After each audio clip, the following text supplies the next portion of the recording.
സാധിക്കുന്നത് പോലെ ആരാധിക്കുക എന്നുള്ളതേ ഉള്ളൂ. ആരാധനയിൽ തന്നെ നമ്മൾ മനസ്സിലാക്കേണ്ട 2 രീതികളുണ്ട്.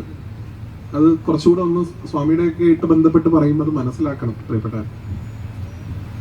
2 തരത്തിൽ പ്രധാനം ഒരുപാട് ആരാധനാ രീതികളുണ്ട്. ഇപ്പൊ ഭഗവാൻ ഗുരുവായൂരപ്പന്റെ ഏറ്റവും ശ്രേഷ്ഠമായിട്ടുള്ള ഗ്രന്ഥം ശ്രീമദ് ഭാഗവതത്തിൽ ആരാധനയുടെ 9 രീതികളെ കുറിച്ച് പറയുന്നുണ്ട്. ശ്രവണം, കീർത്തനം, വിഷ്ണു എന്ന് പറഞ്ഞിട്ട്. നമുക്ക് കുറച്ചും കൂടെ ഒക്കെ ഒന്ന് ലൈറ്റ് ആയിട്ട് പറയുകയാണെങ്കിൽ 2 തരത്തിൽ നിങ്ങൾക്കൊരു മൂർത്തിയെ ആരാധിക്കാം.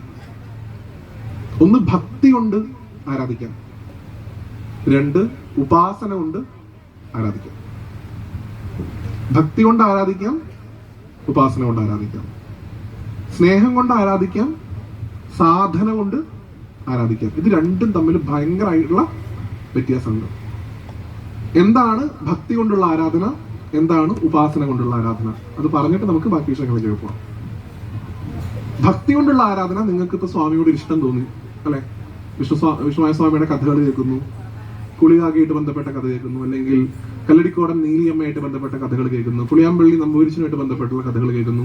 ഈ കഥകളൊക്കെ കേൾക്കുമ്പോൾ നമുക്ക് സ്വാമിയോടൊരു ഇഷ്ടം തോന്നുന്നു, നമുക്ക് സ്വാമിയോടൊരു അടുപ്പം തോന്നുന്നു.